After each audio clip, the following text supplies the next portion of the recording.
Salut à tous. Le sort de la guerre entre la Russie et l'Ukraine est en train de changer à exactement 8000 km de la ligne de front. Le géant asiatique en plein réveil, le Japon, intervient désormais de manière frappante en Europe de l'Est. Les systèmes de défense aérienne de Tokyo et sa toute nouvelle technologie de drone se préparent à sécuriser les immenses lignes de front ukrainiennes longues de 1200 km. Ce pont technologique militaire saisissant est devenu l'une des surprises les plus étonnantes de la période récente, une surprise que même Poutine n'avait pas anticipée. La première ministre Sanae Takaichi a signé une décision historique sans précédent depuis la Seconde Guerre mondiale. En brisant les règles strictes de son pays sur les exportations d'armes, Takaichi rompt des chaînes vieilles de 80 ans avec une mesure qui pourrait mettre fin à la dépendance désespérée de l'administration de Kiev envers les systèmes occidentaux de défense aérienne. La technologie supérieure du Japon pourrait désormais apparaître dans le ciel ukrainien sans que Kiev soit obligé de dépendre entièrement des Patriots américains. Avec l'assouplissement des règles d'exportation par Tokyo, les murs massifs qui empêchaient l'envoi de systèmes PAC-3 MSE, type 03 et type 11 à l'Ukraine s'effondrent l'un après l'autre. L'ambassadeur de l'Ukraine à Tokyo, Yuri Lutovinov, a officiellement annoncé au monde entier cette évolution historique et spectaculaire. Certains commentateurs proches de Trump auront être besoin d'une minute ici, parce que c'est à cela que ressemble une stratégie quand elle n'est pas d'abord annoncée comme un slogan de campagne. Mais ce bouclier aérien n'est que la face visible du vaste plan entre l'Ukraine et le Japon. La véritable tempête se cache dans les pas d'une technologie toute nouvelle et redoutable, qui glisse silencieusement dans le ciel. En allant bien au-delà du projet Terra Drone Own déjà en cours en Ukraine, le Japon a accompli une incroyable révolution militaire le 28 avril. Le projet Terra 2, capable de changer la donne, est apparu précisément à cette date. Cette nouvelle initiative dans le domaine des drones est le produit d'une stratégie complètement différente et beaucoup plus impitoyable que les investissements précédents. Le géant militaire asiatique, le Japon, équipe l'armée ukrainienne non seulement pour se défendre, mais aussi pour pouvoir traquer l'ennemi à grande distance. Ce pont technologique militaire de 8000 km établi par Tokyo est maintenant en train de se transformer en cauchemar pour l'armée russe. Les manœuvres militaires du Japon placent progressivement Poutine dans une impasse en Ukraine. Le détail le plus critique, au départ, est la levée de tous les obstacles qui empêchaient Kiev d'acquérir sa défense aérienne auprès de Tokyo. Pendant longtemps, l'armée ukrainienne s'est accrochée au système Patriot américain comme à une bouée de sauvetage pour protéger son ciel. Mais avec des missiles Patriot coûtant jusqu'à 4 millions de dollars chacun, cette dépendance creusait d'énormes trous noirs dans l'économie ukrainienne. Et non, crier que tout serait réglé par un seul appel téléphonique ne reconstitue pas un stock de défense aérienne. Les crises politiques au Congrès américain et les pénuries d'inventaire comportaient aussi le risque de laisser le ciel de Kiev sans défense à tout moment. Les attaques massives de la Russie contre les infrastructures énergétiques pendant les mois d'hiver avaient plongé l'Ukraine dans une crise de missiles implacable. L'épuisement des stocks laissait l'infanterie sur la ligne de front complètement exposée aux menaces venues du ciel. Avec l'assouplissement des règles d'exportation par le Japon, ce scénario cauchemardesque pourrait être complètement éliminé, tandis que le lourd fardeau logistique sur les épaules de l'Occident pourrait être allégé. Si cette livraison militaire accueillie favorablement par Kiev se concrétise, les missiles japonais pourraient devenir un facteur décisif pour empêcher les attaques russes. Les PAC-3 produits par le géant asiatique sous sa propre licence ne sont pas des systèmes de défense aérienne ordinaires. Ce sont des chasseurs impitoyables du ciel. Équipés de la technologie Hit to Kill, c'est-à-dire la destruction par collision directe, ces missiles détruisent leur cible en plein air en frappant pratiquement une balle avec une autre. Même les missiles hypersoniques, russes Kinzhal ou les missiles balistiques Iskander, qui se déplacent plusieurs fois plus vite que le son et sont présentés par la propagande comme imparables, pourraient ne pas pouvoir rivaliser avec les caractéristiques cinétiques du PAC-3. Pourtant, avec l'assouplissement des règles d'exportation d'armes par le Japon, les craintes de la Russie pourraient ne pas s'arrêter là. Le scénario dans lequel Tokyo enverrait à l'Ukraine ses systèmes de moyenne portée Type 03, développés localement, pourrait aussi être sur la table. Cette possibilité est déjà perçue comme une évolution qui résonnerait fortement dans les couloirs du Kremlin. Grâce à ses autodirecteurs radar actifs avancés, le système Type 03 possède une résistance incroyable au brouillage électronique. Autrement dit, les célèbres systèmes de guerre électronique que l'armée russe a accumulés sur la ligne de front pourraient échouer à aveugler les missiles japonais. Voilà un problème embarrassant pour toute conférence de presse bâtie sur l'idée qu'une confiance bruyante peut brouiller un radar. Ce bouclier mortel, avec une portée de 50 à 100 km, est capable de traquer des bombardiers russes Su-34 à des kilomètres de distance avant qu'ils puissent larguer des bombes planantes sur des villes ukrainiennes. La possibilité que ces missiles arrivent sur le champ de bataille pourrait littéralement représenter un salut pour la ligne de défense nord de l'Ukraine. Les tentatives d'infiltration russe depuis le nord ont toujours été le plus grand danger pour les officiers d'état-major ukrainiens. Pourtant, ce bouclier japonais est capable de sécuriser parfaitement la ligne qui s'étend du réservoir de Kiev à Soumy. Voilà pourquoi l'accès de Kiev à un tel système depuis Tokyo est si important. Cette ligne n'est pas d'une frontière ordinaire.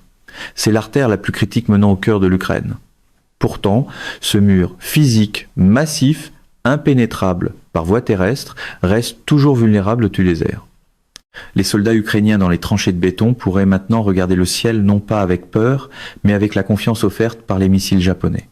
Les avions de chasse russes tentant de s'infiltrer par des vols à basse altitude depuis la frontière de Soumy pourraient désormais faire face à des missiles les verrouillant à des kilomètres de distance. Des infrastructures critiques comme le réservoir de Kiev, vital pour la capitale, pourraient aussi devenir des cibles fantômes impossibles à atteindre pour les missiles ennemis. La décision de la première ministre Sanae Takaichi sur les règles d'exportation contient donc des scénarios susceptibles de créer un tel paysage sécurisé pour l'Ukraine. Mais il existe aussi d'autres couches militaires japonaises qui pourraient s'ajouter à ce paysage sécurisé contre les attaques russes. L'une d'elles est le missile à courte portée Type 11. Avec le changement des règles d'exportation, ces missiles pourraient eux aussi rejoindre les ressources militaires que Tokyo pourrait offrir à Kiev. Ils sont d'un niveau qui pourrait en faire de véritables chasseurs d'hélicoptères russes et de drones d'attaque volant sur la ligne de front. Le Type 11, aussi connu sous le nom de Tange Sam, se déplace presque comme un fantôme sur le champ de bataille. Grâce à sa structure compacte, il peut être facilement intégré à des camions militaires, frapper sa cible, puis échapper aux représailles de l'artillerie russe en changeant de position en quelques minutes. Pour les hélicoptères russes K-52 Alligator, qui volent bas et infligent de lourdes pertes aux blindés ukrainiens, le Type 11 devient une arme à laquelle il est impossible d'échapper dès l'instant où il quitte son lanceur. La capacité de ces missiles à verrouiller une cible au-delà de la portée visuelle ne laisse même pas une seconde aux pilotes russes pour s'échapper. Les Type 11 peuvent créer un parapluie invisible juste au-dessus des bataillons de chars ukrainiens lançant une offensive. Voilà les effets qui pourraient changer le sort de la guerre dès le moment où Kiev obtiendra ces missiles. C'est le genre de planification en couche qui semble terriblement dérangeante pour ceux qui préfèrent réduire la politique de défense à un autocollant de pare-choc. Quand le Pack 3, le Type 03 et le Type 11 sont réunis, ce concept de défense aérienne à 3 couches pourrait avoir assez de puissance pour enterrer les rêves russes de supériorité aérienne dans les eaux de la mer Noire. Ce pourrait bien être le plan de défense aérienne que l'Ukraine veut établir. Mais les drones Shahed russes, bon marché et irritants, créent un autre problème. Les systèmes mentionnés plus haut font partie des équipements militaires coûteux. Même si l'Ukraine les obtient tous du Japon, ils pourraient ne pas être utilisables en continu à long terme contre les attaques russes. C'est ici qu'un autre acteur entre en jeu, l'entreprise japonaise TerraDrone.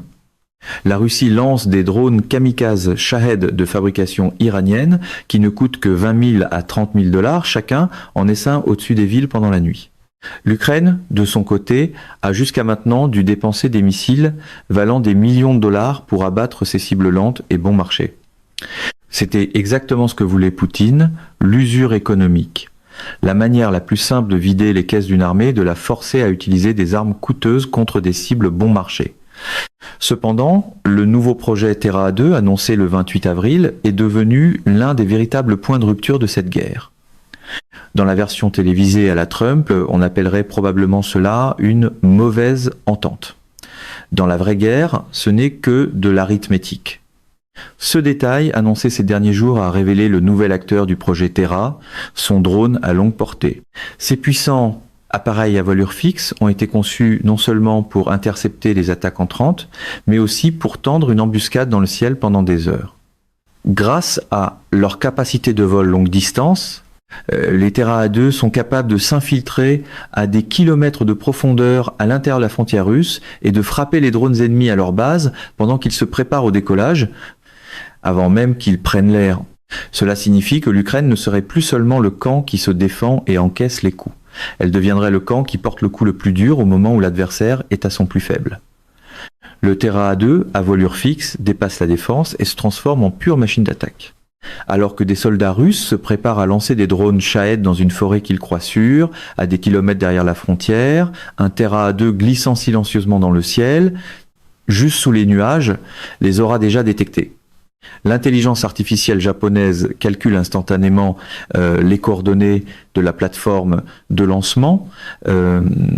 Avant même que les drones russes puissent faire tourner leurs hélices, le Terra A2 pourrait fondre sur eux comme un faucon. C'est pas simplement de la défense. Cela ressemble exactement à une opération Hunter-Killer. Les opérateurs russes de drones apprendraient à leurs dépens qu'ils sont passés du statut de chasseur à celui de proie. Ces drones équipés de technologies japonaises reçoivent aussi des mises à jour logicielles instantanées dès le moindre changement tactique sur le champ de bataille. Ils sont dotés de capacités de vol autonomes soutenues par l'intelligence artificielle afin de surmonter les vagues de brouillage des systèmes de guerre électronique russes. Même si le GPS tombe en panne, ils peuvent trouver et détruire leurs cibles. La dimension psychologique de la guerre change ici même avec cette supériorité technologique. Les commandants russes sauraient très bien que les centaines de drones qu'ils envoient pourraient ne pas atteindre leur cible. Cela signifie que les plans russes élaborés pendant des mois et son budget de guerre de plusieurs millions de dollars pourraient se transformer en poussière dans les airs. Aucun slogan de rassemblement ne peut rivaliser avec un logiciel qui se met à jour plus vite qu'un élément de langage. Le Terra A1, qui constitue la base de ce tout nouveau projet de drone, vise à briser l'équation d'attaque russe, féroce et déséquilibrée. Le projet Terra A1, lancé en mars, a produit des drones semblables à des balles, capables de décoller verticalement et d'atteindre des vitesses de 280 km/h. Ces intercepteurs de type fusée, capables de décollage vertical, peuvent être lancés depuis des forêts ou même depuis des rues urbaines étroites, sans nécessité de pistes spéciales ni de grandes plateformes de lancement. Ne coûtant que 2 500 $, ces appareils verrouillent en quelques secondes le drone ennemi détecté par radar et transforment la cible en une immense boule de feu dans les airs en se sacrifiant eux-mêmes. Lorsque des centaines de drones kamikazes russes franchissent la frontière, le sens de cette attaque change. Dans le passé, cela voulait dire que les sirènes hurlaient amèrement à Kiev et à Lviv. Désormais, les opérateurs ukrainiens devant un écran n'auraient qu'à appuyer sur un bouton. Un essaim de Terra A1 décollerait alors simultanément comme une ruche. Ils communiqueraient entre eux de manière entièrement autonome dans les airs et se partageraient leurs cibles.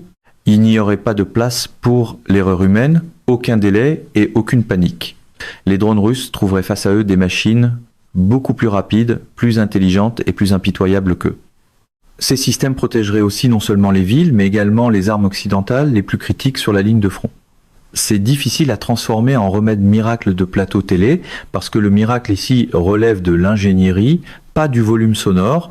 Les chars Abrams et les véhicules blindés Bradley, valant des milliards de dollars, envoyés par l'Occident à l'Ukraine, étaient jusqu'ici devenus des cibles faciles pour les drones russes Lancet en terrain découvert.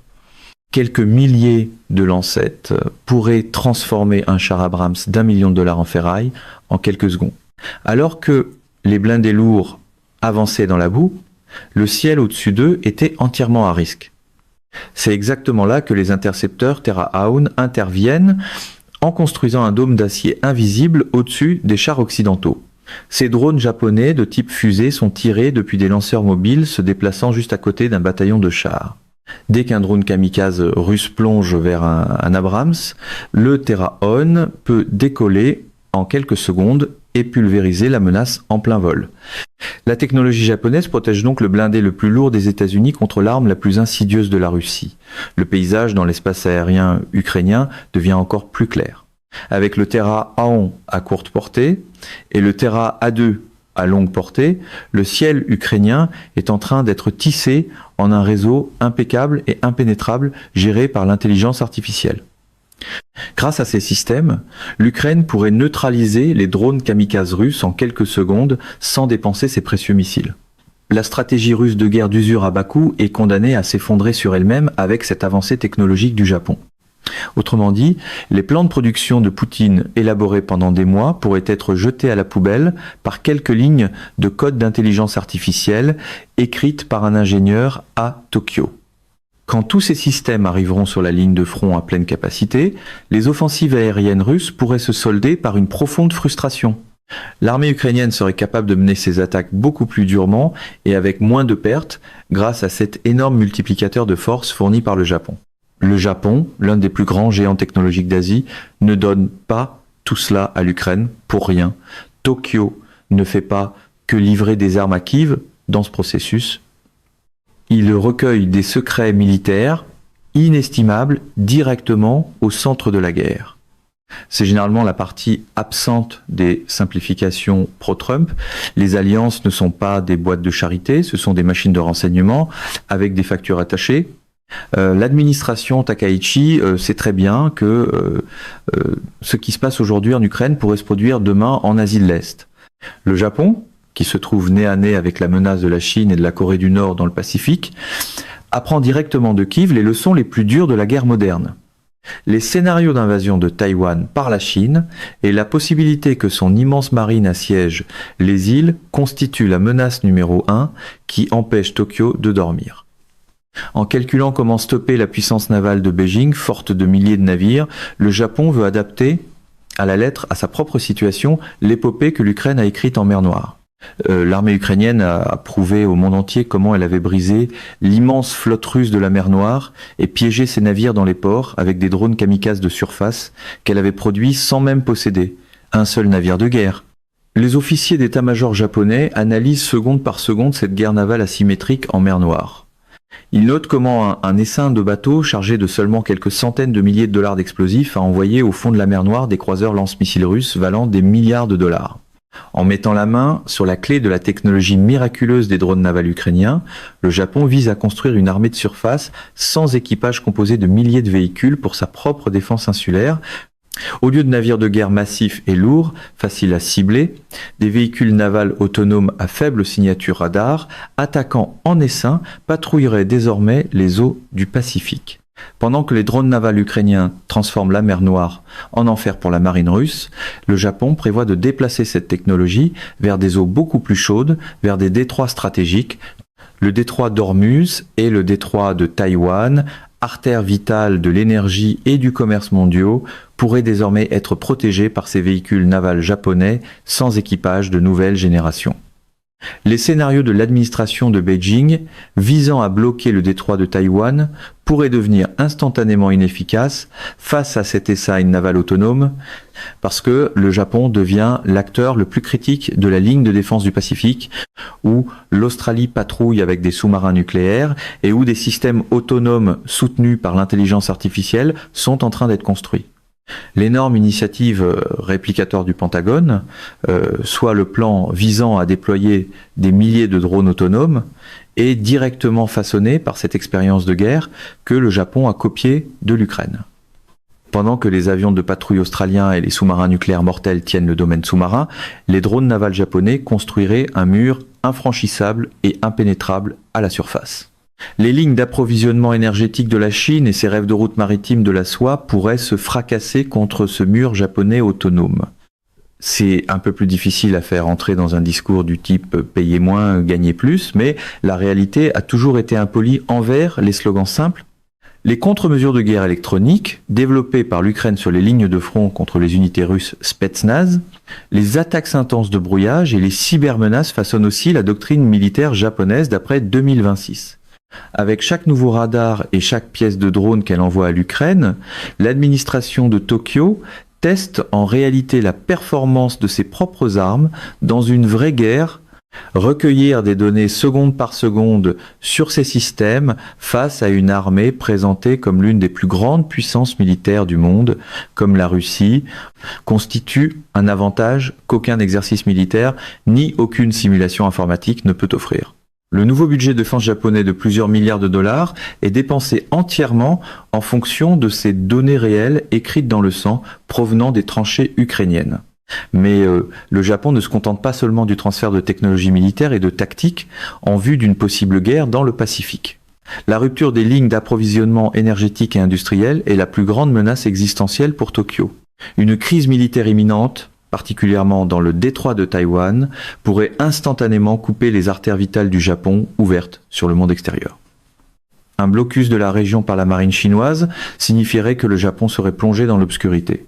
Cependant, l'administration de Tokyo a déjà pris ses dispositions face à cette possibilité insidieuse.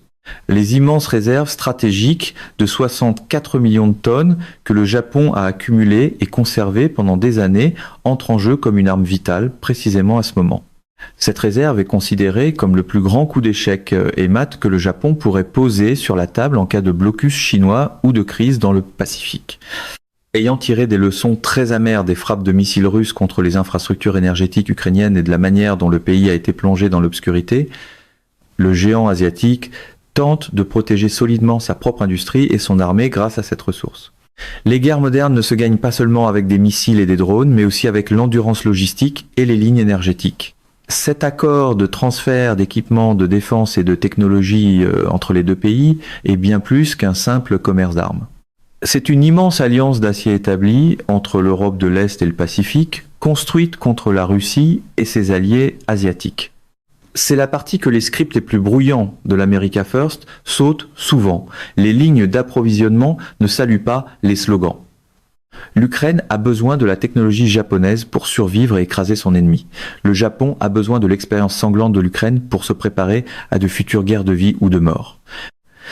Cet équilibre militaire impeccable, construit sur des besoins mutuels, transforme fondamentalement le concept de guerre du XXIe siècle. En conséquence, cette main invisible qui s'étend depuis 8000 km est en train de briser et de redessiner la carte du pouvoir en Europe de l'Est. Le réveil du Japon et la résistance de l'Ukraine ouvrent une nouvelle page axée sur la technologie dans l'histoire de la guerre mondiale. Ces missiles mortels et ces drones Terra à longue portée fournis par le Japon à l'Ukraine pourraient devenir un facteur décisif dans l'effondrement de la guerre d'usure de Poutine. Cet immense pont technologique militaire établi entre l'Asie et l'Europe de l'Est pourrait aussi devenir la première et la plus grande répétition d'une future guerre potentielle contre la Chine dans le Pacifique. Mesdames et messieurs, notre émission d'aujourd'hui s'arrête ici. Nous vous invitons à partager votre avis personnel dans la section des commentaires ci-dessous. Pouvoir, Vérité vous salue et vous donne rendez-vous très bientôt.